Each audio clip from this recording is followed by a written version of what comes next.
Muchas gracias, Carlos. Para nosotros es muy importante tener la oportunidad de aportar a este proyecto de País Posible. Por eso queremos contarles por qué desde el Instituto de Ciencia Política Hernán Echavarría Olózaga hemos puesto a funcionamiento un laboratorio de política pública que hemos denominado Seguridad y Estrategia ICP Policy Lab, con el cual estamos convencidos podemos aportar a contrarrestar lo que nos está sucediendo. Es muy importante entenderlo para saber dónde estamos y saber cómo empezar a actuar. Este laboratorio de política pública lo primero que busca es investigar los fenómenos criminales y las amenazas a la seguridad y la defensa nacionales, incidir ante los tomadores de decisión y ante la opinión pública y formar personal civil y militar.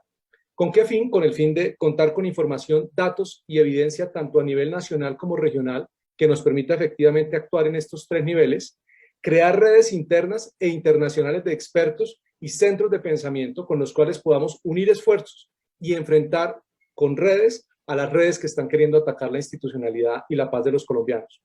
Tercero, contrarrestar la desinformación nacional e internacional que hay sobre Colombia, sobre el conflicto, sobre los actos de violencia y sobre la criminalidad. Y por último, participar en escenarios internacionales. Nos parece muy importante, como organización de la sociedad civil, también copar escenarios internacionales para llevar información veraz y contarle a la comunidad internacional lo que estamos viviendo. Por esa razón es tan importante que todos conozcan el concepto de los conflictos de cuarta generación o guerra de cuarta generación y cómo esta instrumentaliza el descontento social. Y en este momento, ¿por qué nos encontramos en este escenario? Este es un marco que nos permite crear un paradigma de análisis para entender y para actuar. Cuando hablamos de un conflicto asimétrico o guerra de cuarta generación, lo que tenemos que entender es que el campo de batalla es la sociedad en su conjunto. No es un terreno físico, no es un espacio físico. Es toda la sociedad, tanto las instituciones como la cultura. Y lo que se busca en este tipo de escenarios es buscar la implosión donde el Estado pierde el monopolio de la violencia y la narrativa, frente a actores no estatales que generan hechos violentos, inestabilidad, caos y en algunos casos terrorismo. Aquí es muy importante entender que hay unas variables compuestas y complejas. Es decir, se utilizan métodos indirectos y métodos directos. Se utilizan ataques letales y ataques no letales. Se utilizan agentes estatales y no estatales. Y aquí lo más importante de todo, que es muy importante para entender lo que nos está pasando en este momento, son las palabras, las ideas y las imágenes las que están reemplazando las bombas, las balas y los búnkeres. Aquí la guerra de la narrativa, de las ideas, del imaginario. Por eso en los conflictos asimétricos las fuerzas militares no son el principal arma de guerra. Todo lo contrario, las instrumentalizan. Lo más importante es la narrativa y la legitimidad del Estado. El centro de gravedad es esa legitimidad del régimen y el derecho moral a gobernar. Se pasa de un paradigma convencional, de guerra convencional, donde se enfrentaban dos ejércitos, a un modelo orientado a la población, que sea multidimensional y ofensivo, además de defensivo. Y esto es muy importante para entender lo que nos pasa a nosotros y lo que está pasando en la región, especialmente en Venezuela.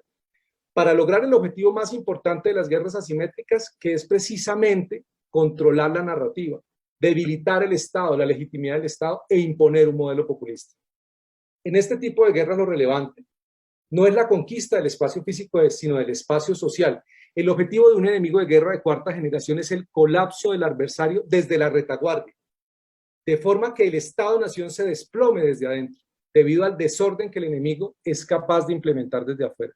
Y esto es muy importante, entenderlo y reconocerlo.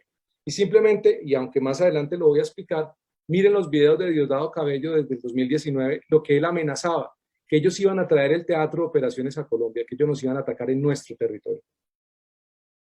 Y esto es muy importante entenderlo. Hay un documento de Luis Torres Amurgu que explica esto perfectamente y le da un marco de análisis muy importante. Los populismos iliberales constituyen un factor de desestabilización político-social estructurado en tres dimensiones específicas equivalentes a tres fases de un proceso de disrupción política y potencial caída de los gobiernos en una sociedad. Es decir, hay unas fases que están pensadas y así se van ejecutando poco a poco y es lo que hemos venido viviendo en nuestro país en los últimos meses. Lo primero es que frente a una generación de malestar social, se crea una narrativa que causa indignidad, causa frustración, causa miedo, con el fin de capitalizar ese malestar social. Eso claramente obedece a una realidad que son unos problemas socioeconómicos que han generado un descontento. Y claramente también se ve reforzado por la poca efectividad del Estado en algunos frentes y su falta de legitimidad. El segundo es la explotación de la permeabilidad social. Y esto es muy importante porque lo que se hace es, se utiliza financiación extranjera de actores políticos o se utiliza herramientas digitales de comunicación disruptiva para la creación de una tensión político-social. Y eso es lo que estamos viviendo. Eso es lo que estamos viendo en las redes sociales, desinformación. Se le está echando gasolina al fuego permanentemente con datos falsos, con imágenes falsas que causan indignación, sin poner en contexto lo que está sucediendo. Se potencia un escenario que resulta en una confrontación violenta entre el gobierno y la población para posicionar una narrativa que busca minar la legitimidad del Estado. Empieza una espiral de violencia que lleva a que la fuerza pública tenga que actuar, se cometen excesos que tienen que ser condenados, investigados y desde el Estado se tiene que actuar para proteger los derechos humanos, pero que claramente se están pensados así, crear ese escenario, ese entorno para legitimar a la fuerza pública, para decir que este es un régimen opresor, para equiparar al régimen del presidente Iván Duque o al gobierno colombiano del presidente Iván Duque con el régimen de Nicolás Maduro. Lo que quieren es crear esa narrativa y posicionarla ante la comunidad internacional. Aquí estamos en medio de unas operaciones de información destinadas a socavar el sistema político institucional de un Estado objetivo que es el nuestro. Entonces, en estos conflictos de cuarta generación, quiero que se les, digamos, visualicen esto en tres momentos. Lo primero es que estamos en un impacto psicológico de una gran magnitud. Es un shock que genera confusión, que no sabemos en qué estamos, que afecta la iniciativa, es decir, pone en unas condiciones muy complejas a que el Estado pueda responder, a que la sociedad civil en su conjunto pueda responder, limita la libertad de acción y depone el deseo del oponente, es decir, de nosotros de actuar. Nos asusta, genera miedo en la sociedad civil, crea caos, confusión, división social. Claramente esto requiere una evaluación previa de las vulnerabilidades del oponente, ya se ha venido haciendo, saben que hay unos excesos, saben que hay unos problemas, saben que hay unas debilidades institucionales y se basan esas tácticas, armas o tecnologías innovadoras y no tradicionales que en este momento son las redes sociales, que es el campo cibernético. El dominio del conflicto en este momento, insisto, no es el territorio, sino es el campo cibernético, el campo de la comunicación. Estos conflictos asimétricos lo que hacen es romper la creencia de que se puede ganar y doblegar la voluntad de hacerlo. Es decir, ceder a las pretensiones de los enemigos de la democracia y de los enemigos del Estado de Derecho, de los enemigos de la sociedad en su conjunto. Y esto se lucha en tres niveles y es muy importante reconocerlos. El más importante, el 50% de este nivel, es el moral, porque ataca la legitimidad, ataca las normas y la cultura, crea paradigmas y contradicciones y narrativas que lo que hacen es atacar precisamente la voluntad moral. El segundo, que es el 30%, es el mental, depone la voluntad política y crea un terror psicológico, crea un miedo psicológico para actuar, para limitar las posibilidades de actuación y de respuesta. Y el último es el físico, que ya no es una confrontación entre ejércitos, que esto es muy importante. Se centra en redes y lo que hace es que son ataques que son sistemáticos, que son quirúrgicos, que son en tiempo real. Y aquí es donde es muy importante visualizar todo lo que estamos viviendo, los bloqueos, los CAIs quemados, los saqueos, son en tiempo real, son sistemáticos y luego ya Carlos les va a contar también parte de la táctica que se utiliza en este componente. Y para ir cerrando, es muy importante recordar el contexto en el que estamos. Pensar en este conflicto, en clave de conflictos asimétricos, es entender la complejidad de lo que estamos viviendo. No es un solo factor, son múltiples factores, son muchas realidades, son todas muy complejas, pero hay que tratar de analizarlas para poder responder efectivamente. Desde 2004, hay que recordarlo, Chávez cambió la doctrina de defensa de las Fuerzas Armadas Nacionales en ese momento y creó un nuevo mapa estratégico de conflicto contemporáneo. Y desde el 2005 empezó a crear un modelo de cuarta generación o de guerra simétrica, de doctrina de guerra simétrica. Incluso en sus palabras hizo un llamado a todos a iniciar un esfuerzo por comprender las ideas, conceptos y doctrina de la guerra simétrica. Desde entonces las Fuerzas Armadas Bolivarianas de Venezuela empezaron a conformar comandos regionales de combate, denominados REDI, integrados con milicias civiles y otros actores armados no estatales repartidos en zonas de defensas integradas conocidas como SODI. Eso, en clave defensiva, era porque Chávez entendía que la forma de confrontar a Estados Unidos llegado el momento era a través de una guerra asimétrica, de un conflicto asimétrico, de una guerra de cuarta generación.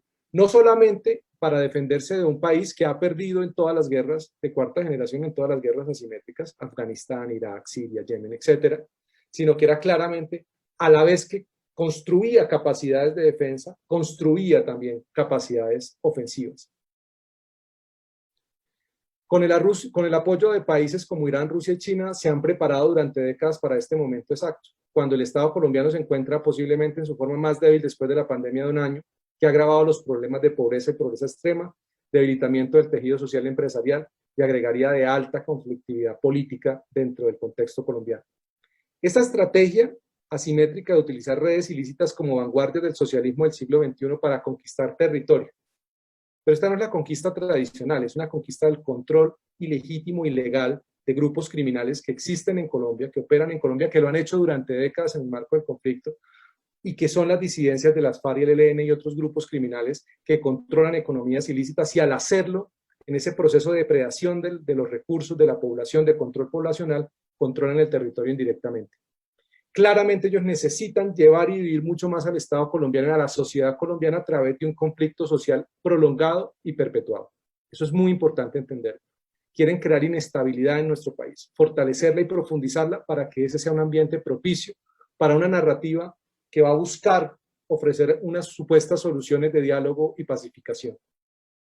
Ese conflicto en la frontera está estructurado en clave de defensa asimétrica para poder combatir, digamos, y controlar la frontera entre Venezuela y Colombia. Y actualmente, no es un secreto para ninguno de ustedes, desde hace meses estamos viendo el conflicto entre las Fuerzas Armadas Bolivarianas de Venezuela y disidencias de las FARC en cabeza de Gentil Duarte. Pero eso ha justificado también que el régimen de Maduro consolide su presencia militar en esa región. Cuentan con el apoyo y el control de drones de parte de Rusia, con infantería reforzada asesorada por milicias rusas, a lo que se integra un grupo de trabajo antidrogas que ellos habían anunciado, eso con el fin de construir toda una narrativa para controlar ese territorio y tener operaciones transfronterizas bajo la excusa de combatir el narcotráfico, que como ustedes saben y como lo documentan suficientemente amplias denuncias internacionales, medios de comunicación, investigaciones, pues es controlada en gran parte por lo que se conoce como el cartel de los sones, con el apoyo, insisto, de redes criminales como las disidencias de las FARC y el ELN.